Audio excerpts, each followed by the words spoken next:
So let's start with partnership. BST chapter number 2 partnership. Partnership क्या है? Partnership का मतलब ये होता है बेटा, देखो जो हिंदू अनडिवाइडेड फैमिली का लिमिटेशन है, मतलब डिसएडवांटेज है, उन्हीं से देखो सोल प्रोप्राइटरशिप में कुछ समस्याएं थी. क्या समस्या थी? कि ज़्यादा डिसीजन मेकिंग, फंड रिसोर्सेस कम थे. सोल हिंदू अनडिवाइडेड फैमिली में उससे थोड़ी सी समस्या से निजात मिली, लेकिन इतनी ज़्यादा नहीं मिली क्योंकि फैमिली तो एक ही है. अब प्रोप्राइटरशिप में क्या है यहाँ पर, पार्टनरशिप में क्या है यहाँ पर थोड़ा सा और ज़्यादा एडवांटेज होगा उन पॉइंट्स पर जो वहाँ पर डिसएडवांटेजेस थे. तो पार्टनरशिप में क्या है? Limitation of sole proprietorship and Hindu undivided family business gave birth to partnership. वहाँ पर जो लिमिटेशंस थी उनको सॉर्ट आउट करने के लिए क्या आया? पार्टनरशिप आया. पार्टनरशिप का क्या मतलब है, कैसे आया ये? कि lack of finance and managerial capabilities under sole proprietorship paved the way for partnership as a viable option. मतलब इनका ये कहना है कि वहाँ पर जो समस्याएं थी उनको दूर करने के लिए जो स्टेप्स उठाए गए, जैसे क्या? फाइनेंस की समस्या और मैनेजरियल स्किल की समस्या, तो उसके लिए फिर पार्टनरशिप में आप जा सकते हो. एक बेटर कैपिटल इन्वेस्टमेंट हो सकता है यहाँ पर, क्योंकि यहाँ पर 2 या 2 से ज़्यादा लोग मिलकर के बिजनेस करते हैं. और इसको करने के लिए इंडियन पार्टनरशिप एक्ट 1932 डेवलप किया गया था. तो इनका कहना है कि partnership is the relation between persons who have agreed to share the profit of the business carried on by all और any of them acting for all. Partnership business में क्या कर सकते हो? 2 या 2 से ज़्यादा लोग मिलकर बिजनेस करते हैं और एग्री करते हैं कि जो भी प्रॉफिट होगा वो आपस में शेयर कर लेंगे, और उनका जो बिजनेस है वो तो या तो सभी मिलके चलाएंगे या उनके भरोसे पे कोई एक बंदा उस बिजनेस को चलाएगा. ठीक है, बहुत अच्छे से ध्यान रखना. 12th क्लास में पार्टनरशिप पूरे 5-6 चैप्टर है अकाउंट में, तो वहाँ का बेस यहीं से तैयार होता है. तो बेटर है यहीं से अच्छे से पढ़ के उठते हुए चलो. फीचर्स क्या है पार्टनरशिप के? फॉर्मेशन. तो पार्टनरशिप को बनाने के लिए हमें 1932 पार्टनरशिप एक्ट को ध्यान में रखना पड़ता है ना. ये एक लीगल रिक्वायरमेंट है जिससे गुजरना हर पार्टनरशिप फर्म के लिए कंपलसरी होता है. It must be noted that the business must be lawful and should be run with the motive of profit. Business आप जो भी करोगे पार्टनरशिप में वो कैसा होना चाहिए? प्रॉफिट मोटिव होना चाहिए और लीगली परमिटेड होना चाहिए. If 2 people work together for charitable purpose, then it will not constitute a partnership. यदि 2 लोग मिलके किसी समाज की भलाई का काम कर रहे हैं तो उसको पार्टनरशिप नहीं मानेंगे. पार्टनरशिप का मतलब क्या रहेगा? Profit earning. पार्टनरशिप फर्म का मतलब क्या रहेगा? Profit earning. लायबिलिटी, यहाँ पर पार्टनर की लायबिलिटी अनलिमिटेड होगी. वो पर्सनली लायबल होंगे जो भी डेट है बिजनेस के, जो भी उधारियां हैं बिजनेस की उसको चुकाने के लिए. यदि बंद करने की नौबत आई और पार्टनरशिप फर्म की एसेट्स सेल आउट करके लायबिलिटी का पेमेंट नहीं हो सकता तो पर्सनली लायबल होंगे सारे के सारे पार्टनर्स. डन. आगे चलें. कैसे कैसे लायबिलिटी हो सकती है? ज्वाइंटली भी हो सकती है, इंडिविजुअली भी हो सकती है. ज्वाइंटली भी लायबल हो सकते हैं, मिलकर के भी लायबिलिटी का चुकाएंगे और इंडिविजुअली भी चुकाया जाएगा. रिस्क बियरिंग, जितनी भी रिस्क है वो थोड़ी थोड़ी बढ़ जाती है. जितने पार्टनर होते हैं प्रोपोर्शनली उनके बीच में प्रॉफिट और लॉसेस दोनों सेम रेशो में वो लोग शेयर करते हैं. डिसीजन मेकिंग एंड कंट्रोल, थोड़ा सा डिसीजन मेकिंग यहाँ पर देरी होता है क्योंकि जब तक सारे पार्टनर मिलकर डिसाइड नहीं करेंगे, डिसीजन नहीं लेंगे, तब तक नहीं होता. म्यूचुअल कंसेंट से ही डिसीजन लिए जाते हैं. उसके बाद कंटिन्यूटी, तो ये पार्टनरशिप फर्म तब डिसॉल्व हो जाती है जब किसी पार्टनर की डेथ हो जाए या कोई पार्टनर रिटायरमेंट ले ले या फिर उनका टारगेट पूरा हो जाए. या फिर वो कंटिन्यूअस लॉसेस में हो तो पार्टनरशिप फर्म की कंटिन्यूटी खत्म हो जाती है। मेंबर्स से देयर शुड बी कम से कम 2 होना चाहिए और मैक्सिमम कितने होना चाहिए बेटा 50। मिनिमम कितने होना चाहिए मैक्सिमम 50। कंपनीज एक्ट ने इनको 100 मेंबर्स की लिमिट दे के रखी है, लेकिन उन्होंने ये बोला है कि गवर्नमेंट जितना चाहे उतना रिकॉग्नाइज कर ले। तो गवर्नमेंट ने अभी कितने बोल के रखे हैं सिर्फ 50। ठीक है। म्यूचुअल एजेंसी जो भी ये पार्टनर होते हैं, पार्टनरशिप फर्म और पार्टनर दोनों एक दूसरे को म्यूचुअल एजेंसी के रूप में काम करते हैं। एजेंट के तौर पर पार्टनर काम करता है पार्टनरशिप फर्म में, है ना।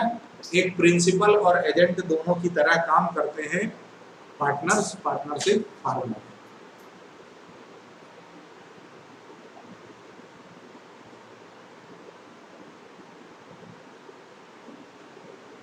मेरिट्स ऑफ पार्टनरशिप फर्म की मेरिट क्या है?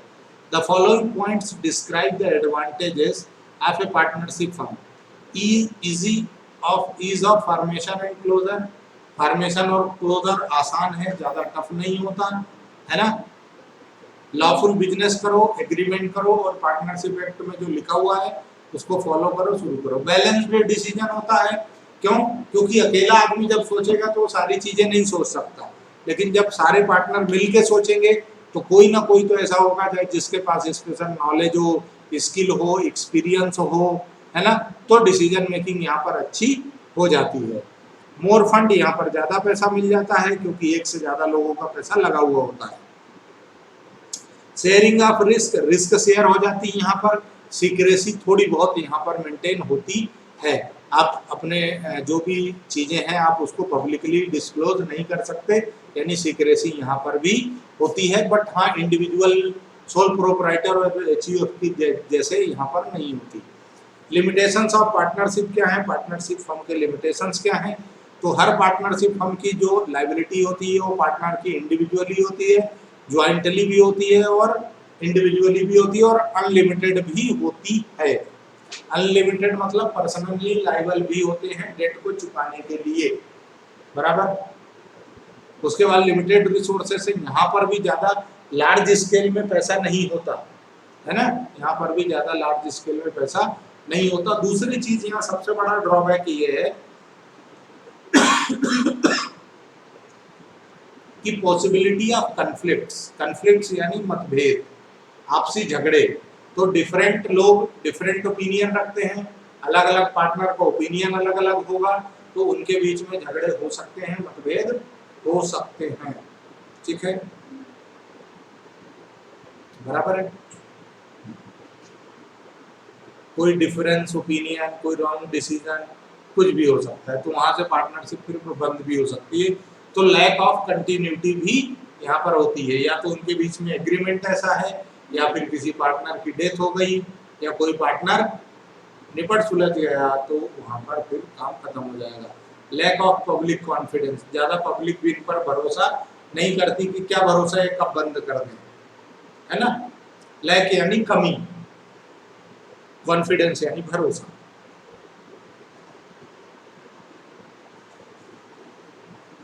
अब आया types of partner, very important point है, यहाँ पर कुछ समझने का प्रयास करते हैं। तो इंडियन पार्टनरशिप एक्ट 1932 के हिसाब से अलग अलग तरह के पार्टनर होते हैं। कुछ मेन टाइप्स ऑफ पार्टनर ऐसे हैं, बहुत अच्छे से याद रखना। एक्टिव और वर्किंग पार्टनर। एक्टिव या वर्किंग पार्टनर मतलब वो पार्टनर जो कैपिटल लगाता है और बिजनेस में एक्टिवली पार्टिसिपेट करता है, डिसीजन मेकिंग का काम करता है, प्रॉफिट एंड लॉसेस को इक्वली शेयर करता है, उसकी लायबिलिटी भी अनलिमिटेड होती है। ठीक है। स्लीपिंग और dormant partner. A sleeping partner is one who does not take part in day to day activities of business. Sleeping partner पैसा दे देगा, काम खत्म, है ना। पैसा देगा, लायबिलिटी लेगा और बाकी कोई काम नहीं करेगा, मैनेजरियल पार्टिसिपेशन उसका नहीं होता। सीक्रेट पार्टनर मतलब एक ऐसा पार्टनर जो one who association with the firm is unknown to the general public. General public को मालूम नहीं होता कि ये बंदा भी यहाँ का पार्टनर है। Except this distinct feature, he is like to the rest of the partner. Silently working करता है, किसी को नहीं मालूम पड़ता, बाकी सारी चीजें इसके साथ भी वही होती कि लायबिलिटी अनलिमिटेड है, रिस्क पूरी बियर करेगा, सब कुछ करेगा, ठीक है। नॉमिनल पार्टनर, नॉमिनल पार्टनर का मतलब होता है एक ऐसा पार्टनर जो अपना नाम अलाउ करता है गुडविल पर्पस के लिए। मतलब कोई बहुत फेमस आदमी है तो वो बोल देता है कि हाँ यार तुम मेरा नाम यूज कर लो गुडविल के नाम के लिए और मेरे को पेमेंट देते रहना तुम, तो बराबर है, तो वो होता है नॉमिनल पार्टनर। मैनेजमेंट से उसको कोई लेना देना नहीं है, कैपिटल वो लगाता नहीं है, सिर्फ अपना नाम देता है। पार्टनर बाय स्टॉपल का मतलब है कि आप शो ऑफ करते हो, दिखावा ऐसा करते हो कि आप पार्टनर हो, तो फिर आप any partner by estoppel is one who by his words or conduct gives an impression to others that he is a partner of the firm। दिखावा करते हो कि मैं इस फर्म का पार्टनर हूं। अब इसमें क्या होता है, जो डेट है उसके लिए आपकी भी लायबिलिटी होगी, लेकिन ये बंदा ना तो मैनेजमेंट में हिस्सा लेता ना कोई कैपिटल इन्वेस्ट करता, पर ये दिखावा करता है कि मैं पार्टनर हूं, इसलिए इसकी लायबिलिटी क्या होती है, अनलिमिटेड हो जाती है, ठीक है। क्या कोई एग्जांपल हर चीज का थोड़ी है। Partners by holding out, partners by holding out का मतलब ये होता है a partner by holding out is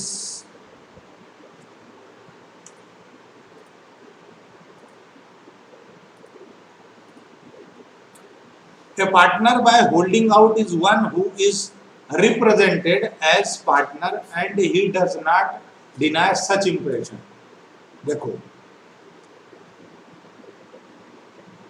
partner by estoppel में क्या था, एक बंदा खुद को ऐसा शो ऑफ करता है कि मैं पार्टनर हूँ, दिखावे करता है, जमाने में ढोल नवाड़े तासे पीट पीट के बोलता है कि मैं पार्टनर हूँ, बट एक्चुअल में ना तो उसका कैपिटल इन्वेस्टमेंट होता ना ही डिसीजन मेकिंग में कोई काम होता है, लेकिन वो दिखावा करता है, पब्लिक में शो ऑफ करता है, इसलिए वो लायबिलिटी के लिए लाइबल हो जाता है। उसके बाद पार्टनर बाय होल्डिंग आउट का मतलब ये होता है एक ऐसा पार्टनर जो रिप्रेजेंटेटर होता है पार्टनर का, है ना, और उसको कोई डिनाई नहीं कर सकता इस फैक्ट से कि ये पार्टनर नहीं है। Such a person becomes liable for the debt, है ना, ये उधारी चुकाने के लिए लाइबल हो जाता है।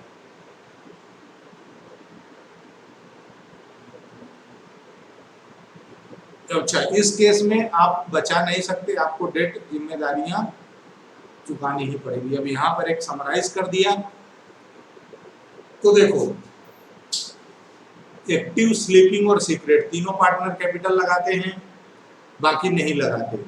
मैनेजमेंट का हिस्सा सिर्फ किसका होता है, एक्टिव का और सीक्रेट का, बाकी किसी के पास मैनेजमेंट की पावर नहीं होती। प्रॉफिट शेयर सिर्फ एक्टिव, स्लीपिंग और सीक्रेट ही करते हैं, बाकी नहीं करते। अनलिमिटेड लायबिलिटी सारे पार्टनर की होती है, वो किसी भी तरह का पार्टनर हो, बराबर बना होगा ना इसमें भी, हाँ बना।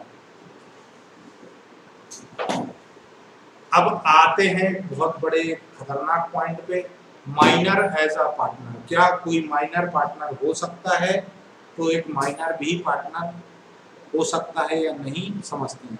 According to section 3 of the Indian Minority Act, Majority Act, a person who has not attained the age of majority, that is 18 year, 18 साल का जो नौजवान नहीं है वो माइनर कहलाता है। यानी तुम सब चंगू मंगू क्या हो, माइनर हो।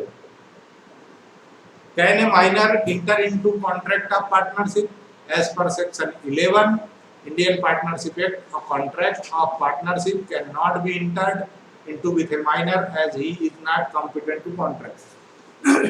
कॉन्ट्रैक्ट करने के लिए पावर तब तक नहीं होता जब तक आप मेजर नहीं हो जाते, इसलिए एक माइनर पार्टनरशिप में पार्टनर नहीं हो सकता, क्योंकि वो एग्रीमेंट करने के लिए परमिटेड नहीं है।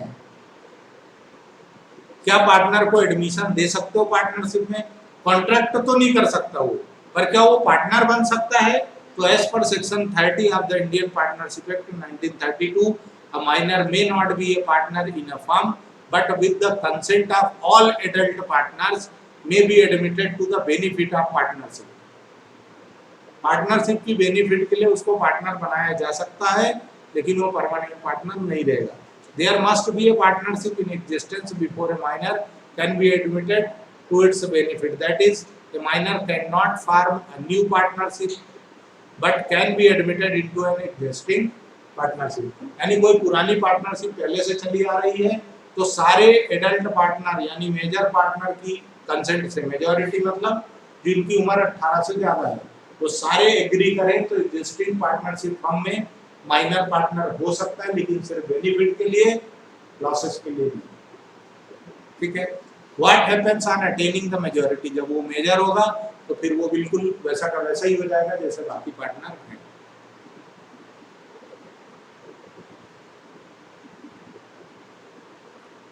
ये चार्ट है टाइप्स ऑफ पार्टनरशिप में, classification on the basis of duration.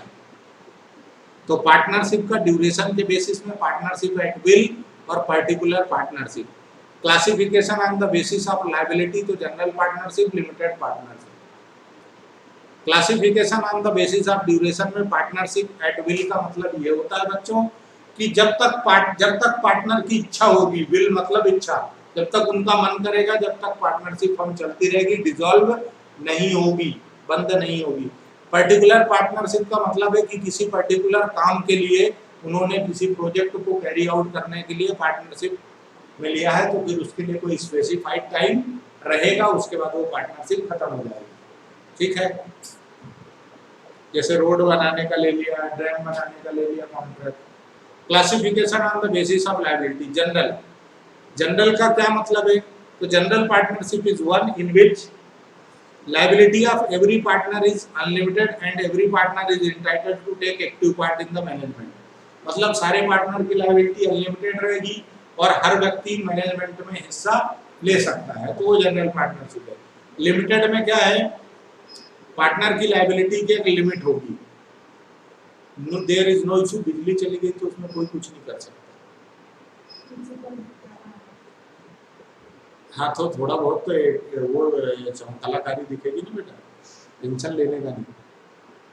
Limited partnership is one in which liability of at least one partner is unlimited, whereas rest of the partners may have a limited liability। Limited liability में एक partner की liability unlimited रहेगी, बाकी सबकी limit हो सकती है, ऐसा जरूरी नहीं है, पर बाकियों की हो भी सकती है। Such a partnership does not give terminated with the death. अच्छा, इस केस में क्या होगा? किसी के पार्टनर के निपटने से, मरने से, डेथ होने से, इंसॉल्वेंट होने से, लूनेसी से पगला जाने से पार्टनरशिप फर्म बंद नहीं होती, ये चलती रहती है। The limited partnership do not enjoy the right of management and their acts do not bind the firm for other। अब इनके पास क्या होता है? मैनेजमेंट में हिस्सेदारी का कोई कॉलम नहीं होता। भाई तुम्हारी लायबिलिटी लिमिटेड है ना, तो तुम मैनेजमेंट में उंगली मत करो, फिर डिसीजन वो लेगा, इसकी लायबिलिटी अनलिमिटेड है। Registration of such partnership is compulsory, और इसका रजिस्ट्रेशन कंपलसरी है, जनरल वाली का कंपलसरी नहीं है, ऑप्शनल है। पार्टनरशिप डीड क्या होती है ये समझो। तो पार्टनरशिप डीड का मतलब होता है कि पार्टनर्स के बीच में जो एग्रीमेंट होता है, रिटन एग्रीमेंट होता है या ओरल एग्रीमेंट होता है, एविडेंस के लिए कि उनके बीच में होने वाले झगड़े को बचाया जा सके, तो वो क्या कहलाता है? Partnership deed. तो partnership deed is the written agreement in which specifies the terms and conditions of the partners। क्या क्या उसमें लिखा रहेगा?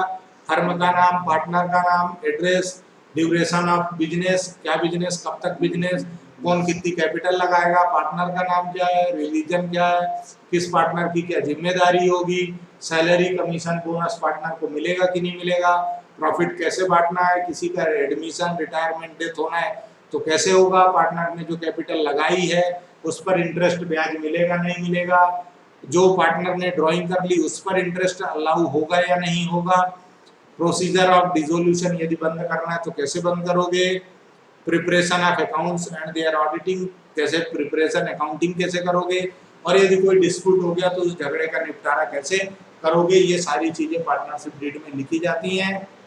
बराबर है। Registration of partnership. So registration of partnership firm means the entering the partner in the firm name along with the relevant prescribed particular in the register of firms kept with the देखो partnership firm को registration करने के लिए government का department है registrar of firms, वहां पर आपको रजिस्ट्रेशन कराना होता है पार्टनरशिप फर्म के लिए। नीड फॉर रजिस्ट्रेशन, तो registration provides conclusive proof of the existence of, यदि आप लीगली काम करना चाहते हो तो आप रजिस्ट्रेशन लो, बाकी कोई कंपल्सन नहीं है। हाँ, यदि आप रजिस्ट्रेशन करा लेते हो तो आपको कुछ बेनिफिट मिलते हैं, है ना, लीगल बेनिफिट मिलते हैं। आप किसी पर सू कर सकते हो, कोई आप पे सू कर सकता है, मतलब कोई धोखाधड़ी हो गई तो कोई आप पे केस कर सकता है, आप भी किसी पे केस कर सकते हो। लेकिन यदि आपने रजिस्ट्रेशन नहीं लिया है तो क्या क्या समस्याएं हो सकती है? The consequences of non registration, a partner of N unregistered firm can not file A suit against the firm और अदर पार्टनर। आपके झगड़े हो गए तो फिर उसका कुछ नहीं हो सकता, है ना, कि कोर्ट केस नहीं हो सकता। Firm can not file suit on third party, कोई धोखा देके चला गया फर्म को तो वो कोई केस, मतलब लीगल प्रोटेक्शन आपको नहीं मिलेगा, 100 की सीधी सी बराबर है। और गुडविल नहीं बनेगी आपकी, आपकी ब्रांड वैल्यू नहीं बनेगी, लोग आप पर जल्दी से यकीन नहीं करेंगे, इसलिए रजिस्ट्रेशन ले लेना चाहिए। Procedure for getting a firm registered is as follows, आपको यदि रजिस्ट्रेशन लेना है तो कैसे रजिस्ट्रेशन ले सकते हो? तो आपको एक प्रेस्क्राइब्ड एप्लीकेशन फॉर्म होता है जिसको आपको रजिस्ट्रार ऑफ फर्म्स को सबमिट करना पड़ता है। क्या क्या लिख के? Name of the firm, location of, मतलब नेम, एड्रेस, पार्टनर का नाम, एड्रेस, है ना, डेट ऑफ ज्वाइनिंग पार्टनर, किस दिन कौन पार्टनर बना, किस तरह का बिजनेस करोगे, है ना, और ड्यूरेशन ऑफ पार्टनरशिप क्या होगी। ये सारी बातें लिख करके फॉर्म भर के आप पार्टनरशिप उसको दे दो तो आपका रजिस्टर। अच्छा, कुछ रजिस्ट्रार को फीस लगती है तो वो फीस डिपॉजिट करनी पड़ेगी, रजिस्ट्रार अपने रजिस्टर में एंट्री कर लेगा और आपको सर्टिफिकेट जारी कर देगा रजिस्ट्रेशन का, ठीक है। देन डिफरेंस बिटवीन है तो अभी ये तुम लोग करते रहना, मैं आगे बढ़ता हूँ।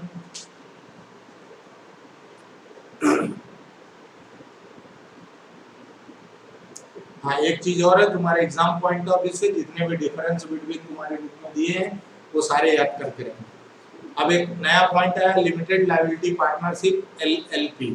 ये कॉन्सेप्ट बेटा 2008 में लॉन्च हुआ था। LLP लिमिटेड लायबिलिटी पार्टनरशिप का कॉन्सेप्ट 2008 में लॉन्च हुआ था। A limited liability partnership LLP is a body corporate formed and incorporated under this act and is a legal entity separate from that of its partners. LLP क्या है? एक body corporate है। देखो, अभी जब तुमने पार्टनरशिप पढ़ा बेटा तो उसमें सेपरेट लीगल एंटिटी वाला कॉलम नहीं था, पर्सनली लायबल थे पार्टनर, लेकिन यहाँ पर लीगली आप क्या माने जाओगे? सेपरेट एंटिटी माने जाओगे, यानी आप अपनी लायबिलिटी चुकाने के लिए पर्सनली लायबल नहीं होंगे, लेकिन पार्टनरशिप फॉर्म में होंगे, LLP में नहीं होंगे, ठीक है। फॉर्मेशन, आपको यदि LLP क्रिएट करनी है तो आपको LLP एक्ट 2008 के हिसाब से काम करना पड़ेगा। आपको पार्टनरशिप एक्ट 1932 अप्लीकेबल नहीं होगा। LLP is easy to form and easy to operate and run. LLP बनाना आसान है और ऑपरेट करना भी आसान है। आर्टिफिशियल लीगल पर्सन माने जाएंगे, LLP को लीगल पर्सन माना जाता है। आर्टिफिशियल यानी जिसको ह्यूमन बीइंग क्रिएट करता है। सेपरेट लीगल एंटिटी होगी, परपेचुअल सक्सेशन होगा। वहां पर क्या हो रहा था? पार्टनर के निपटने से खत्म कहानी, लेकिन यहाँ पे ऐसा नहीं है, यहाँ पर बिजनेस चलता रहेगा।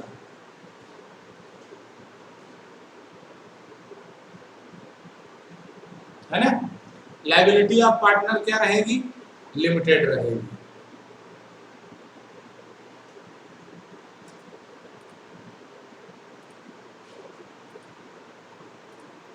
चलो, तो इसमें मिनिमम मेंबर कितने होना चाहिए? 2 हो सकते हैं, मैक्सिमम की कोई लिमिट नहीं है, क्योंकि ये कंपनी की तरह होता है। कैपिटल कंट्रीब्यूशन की कोई मिनिमम कैपिटल कंट्रीब्यूशन की कोई रिक्वायरमेंट नहीं है, जिसको जितना लगाना है लगा लो। एग्रीमेंट इनके बीच में रहेगा, है ना। 2000 LLP एक्ट 2008 के हिसाब से काम चलेगा, फ्लेक्सिबिलिटी मिलती है यहाँ पर। बिजनेस फॉर प्रॉफिट ओनली होता है यहाँ पर, लॉसेस के लिए नहीं होता। पार्टनर का designation must be individual and at least one of the designated must be resident of India। मतलब कम से कम एक पार्टनर कहाँ का होना चाहिए, भारत का ही होना चाहिए। ठीक है, तो यहाँ से अब हम खत्म करते हैं कहानी, आगे हम बढ़ेंगे अब अगले हिस्से में।